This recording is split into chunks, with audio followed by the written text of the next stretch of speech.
The blue-eyed group is now isolated and out of earshot. The scene is set for the next phase of Jane Elliott's regime. Her plan is to get the brown-eyed group to turn against the blue eyes. But why? What is she trying to achieve?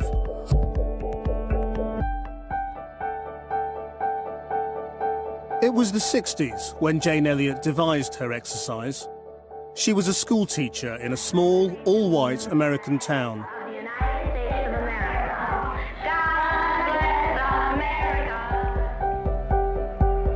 America in 1968 was a segregated country.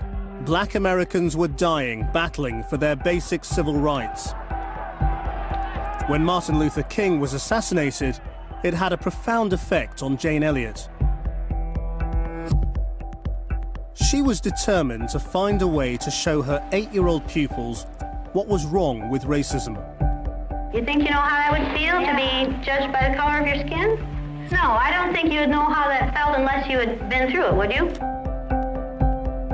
She wanted them to understand how discrimination by something as arbitrary as eye color is unfair and illogical, as it is to discriminate on the basis of skin color.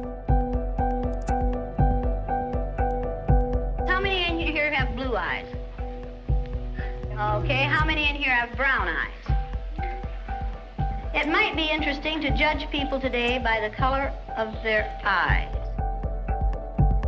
I watched what had been marvelous, cooperative, wonderful, thoughtful children turn into nasty, vicious, discriminating little third graders.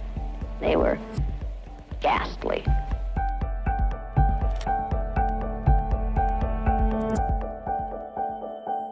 In race-torn America, Jane Elliott opened her students' eyes to overt racism. Good morning. Good morning. Good morning. Good morning. I'm your resident bitch for the day. Yay. Yeah. But as she prepares to unleash the full force of her provocative methods on these men and women, what will she reveal about modern, multicultural Britain? We are going to inject live racism into these people in hopes that in the future they will decide not to let those things happen to other people. This exercise is an inoculation against racism. We can make a difference here today.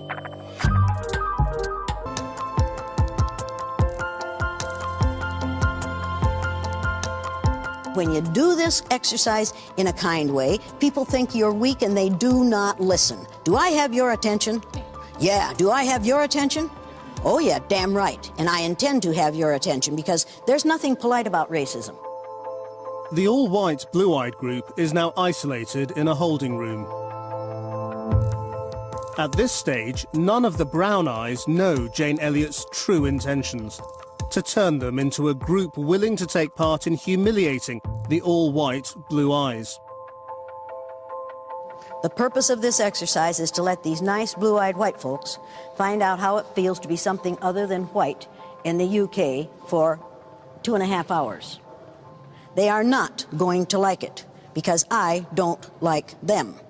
They've already been abusive, they've already been belligerent, they've already tried to make a joke of something. Can you make a joke of racism?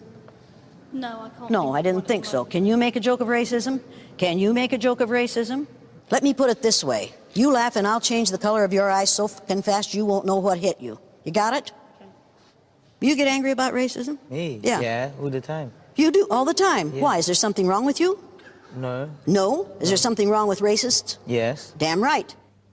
If you want to see a decrease in the level of racism in your society, the first thing you have to do is let white people find out how it feels to be on the receiving end of it.